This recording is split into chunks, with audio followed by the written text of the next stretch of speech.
pumalpak ang masamang pinaplano ni Thea at Aldrin laban kala Marge at Regina sapagkat mabilis ding natunton ni Paulo ang kanyang asawa at ina sapagkat ito ay sa pamagitan ng GPS.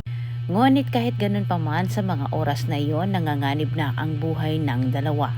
Pilit kinumbinsi ni Marge itong si Aldrin na sila'y pakawalan at intindihin na siya din ay sinaktan. Ngunit sa kasamang palad nananaig pa rin sa puso ni Aldrin at isipan ang maniningil.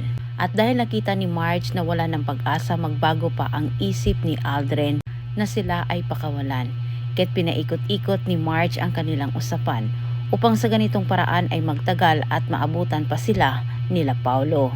Ang buong akala naman ni Aldrin at Thea kahit pinatulan din nila itong si Marge, wala o manong ibang makakatuntun sa kinaroroonan nila.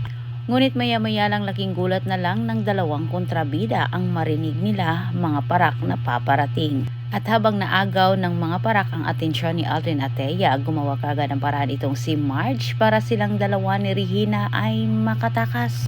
Nakipagputukan sila Thea at Aldrin. Ayaw nila na magpahuli sa mga parak. Pilit nilang nilabanan ang mga parak. Sa gitna ng pagtakas ni Regina at Marge sa kasamang palad, natamaan ni Aldrin itong si Regina. Dumating si Paulo, iniligtas niya ang kanyang ina at sumunod namang dumating itong si Thea, si Marge ang kanyang binabakbakan. Nilabanan ni Marge itong si Thea kahit meron itong hawak na armas. Ganun pa man hindi pa rin nagtagumpay itong si Thea sapagkat siya ang napatumba ni Marge. Ganun din si Paulo dito kay Aldrin kaya't ang dalawa ay nagmamadaling tumakas kasama ang mga parak.